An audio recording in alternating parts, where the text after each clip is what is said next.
Graça e paz, queridos irmãos, um ótimo dia a todos. Hoje, 28 de maio de 2024, terça-feira, nosso devocional diário está no capítulo 11 de Romanos. Parece que Paulo chega ao ápice daquilo que ele quer ensinar aos romanos aqui. Ele vem falando de coisas espetaculares desde o capítulo 1, passando ali pela santificação, depois de ter falado da justificação, falado da glória de Deus no capítulo 8, da eleição no capítulo 9, sobre Israel no capítulo de número 10, e aqui ele continua falando sobre Israel, perguntando: acaso Deus rejeitou seu povo? E ele mesmo responde: de maneira nenhuma, eu mesmo sou israelita, descendente de Abraão, da tribo de Benjamim. Paulo está dizendo: se Deus tivesse rejeitado o povo dele, eu não estaria aqui agora falando com vocês como pertencente ao povo dele. Deus não rejeitou o seu povo, o que de antemão conheceu. Eles conhecem, Deus conhece o seu povo, sim. Vocês não lembram o que ele disse para Elias? E ele cita aqui as passagens aqui dos livros dos reis: Senhor, mataram os teus profetas e derrubaram os teus altares, sou o único que sobrou e agora estão procurando matar-me. Elias estava ali lamentando com Deus como se fosse o último ali da descendência de Israel vivo, mas o Senhor responde para ele: eu reservei para mim 7.000 homens. Lá no livro dos reis está 7.000 joelhos que não dobraram os joelhos diante de Baal, ou seja, homens que não tinham se dobrado aos falsos deuses, ao falso deus Baal ali.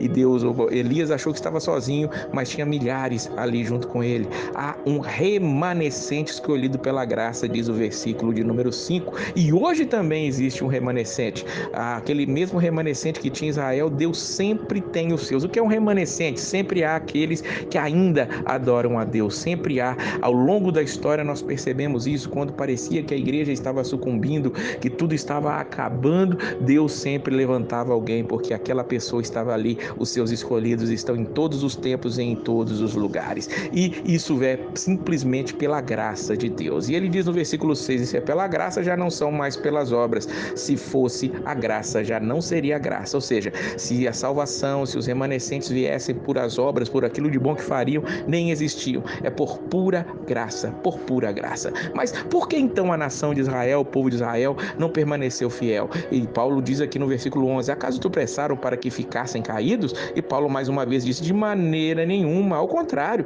por causa da transgressão deles veio salvação para os gentios, para provocar ciúme a Israel.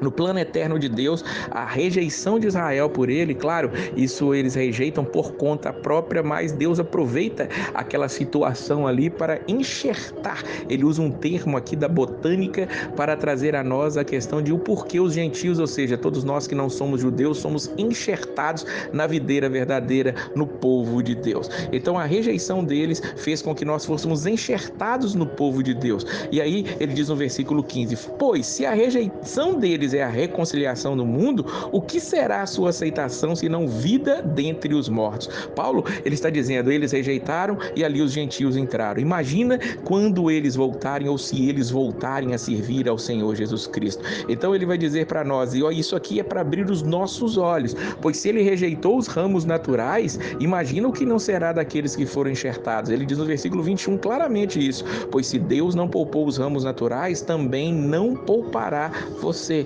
Então, considere a bondade e a severidade de Deus. Severidade para com aqueles que caíram, mas bondade para com você. Deus, desde que permaneça na bondade dele. De outra forma, você também será cortado. E quanto a eles, se não continuarem na incredulidade, serão enxertados, pois Deus é capaz de enxertá-los outra vez. Olha que coisa maravilhosa. Nós estamos aqui por causa da rejeição de Israel. Mas se Israel se converter, se Israel sair da incredulidade, eles continuam incrédulos hoje.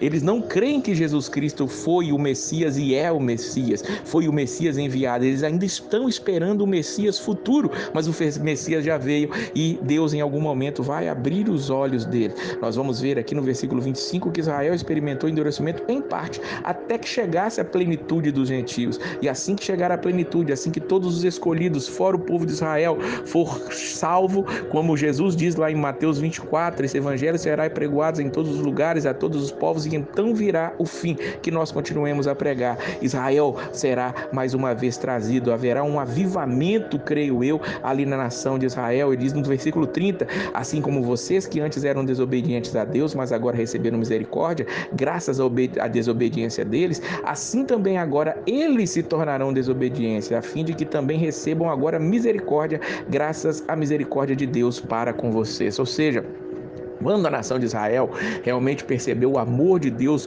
por outros povos, Deus concederá a eles a fé e eles também virão ao Senhor. Que dia maravilhoso! Próximo ao fim, creio eu, que haverá uma grande salvação em massa dos israelitas que ainda estiverem de pé naquela época. Hoje, alguns têm se convertido. Hoje existe um judaísmo messiânico, onde alguns estão crendo que Jesus é o Senhor e têm entregado a vida, e estes estão sendo salvos. Pitadinhas disso. Mas haverá um momento em que a nação abrirá os seus olhos, os israelitas espalhados pelo mundo abrirão os seus olhos e virá uma plenitude tremenda, isso muito próximo da volta de Cristo, acredito eu. E Paulo, ao terminar essa sessão, ao falar sobre todas essas coisas, sobre a eleição, a predestinação, sobre a graça irresistível, sobre a santificação, ele não tem como terminar a não ser trazendo um louvor de adoração ao Senhor. E ele diz os versículos 33 ao 36, ó profundidade da riqueza, da sabedoria e do conhecimento de Deus, quão insondáveis são os teus juízos e inescrutáveis os seus caminhos. Quem conheceu a mente do Senhor? Ou quem foi seu conselheiro? Quem primeiro lhe deu para que lhe recompense? Pois dele, por ele e para ele são todas as coisas. A ele seja a glória para sempre. Amém. Que nós possamos ecoar esse hino ao redor das gerações, através do tempo, dizendo, ó profundidade da sabedoria de Deus, é dele, por ele e para ele todas as coisas. Que Deus abençoe a sua vida e que essas verdades também fiquem entranhadas no seu ser. E a paz do Senhor!